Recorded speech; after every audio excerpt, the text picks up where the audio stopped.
తెలంగాణలో ఇవాళ ఏ పట్టణంతో కూడా తీసిపోని విధంగా ఇతర పట్టణాలకు ఆదర్శంగా గజ్వేల్ ను వారు తీర్చిదిద్దారు. మీకు కూడా తెలుసు, ఒకప్పుడు గజ్వేల్లో మంచినీళ్ల కోసం సాగునీరు ఇచ్చిపెట్టండి, త్రాగునీరు కోసం కూడా ఇక్కడ గజ్వేల్ అక్కా చెల్లెళ్ళు ఎంత బాధపడేవారో నేను కూడా చూశాను ఆ రోజుల్లో. ఎండాకాలం వచ్చిందంటే అక్కా చెల్లెళ్ళ బాధలు వర్ణనాతీరం. గజ్వేల్లో త్రాగునీటి కోసం కటకటలాడేది.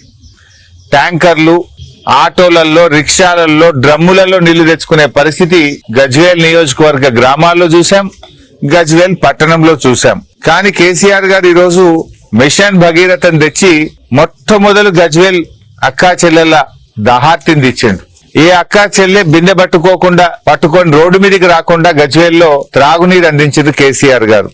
ఇవాళ కేసీఆర్ గారు ప్రతి ఇంట్లో మిషన్ భగీరథ నీళ్లలో ప్రతి అక్కకు చెల్లెను రోజు పలకరిస్తున్నాడు.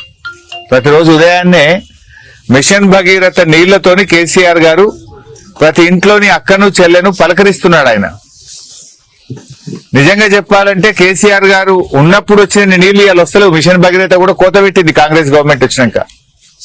ఒకప్పుడు కేసీఆర్ గారు ఉన్నప్పుడు సఫిషియెంట్ గా నీళ్లు వచ్చినాయి మిషన్ భగీరథ. ఈ కాంగ్రెస్ ప్రభుత్వం వచ్చినాక దాంట్లో కోత పెట్టింది. ఇప్పుడు ఆనాడు కేసీఆర్ గారు ఉంటే రెండో అంతస్తు, మొదటి అంతస్తుకు నీళ్లు వచ్చినాయి మిషన్ భగీరథల. ఇవాళ కాంగ్రెస్ వచ్చింది, ఆ మిషన్ భగీరథ నీళ్లలో కూడా కోత పెట్టిరు గజ్వేల్ కు.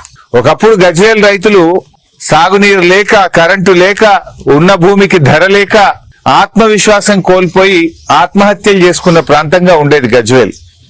కానీ కేసీఆర్ గారి కృషితో ఇటు మల్లన్న సాగర్, అటు కొండపోచమ్మ సాగర్, గలగల బారే గోదావరి జలాలలో ఇవాళ గజ్వేల్లో ధాన్య లక్ష్మి తాండవం చేస్తుంది. బంగారముల పంటలు పండుతున్నాయి ఇవాళ గజ్వేల్లో.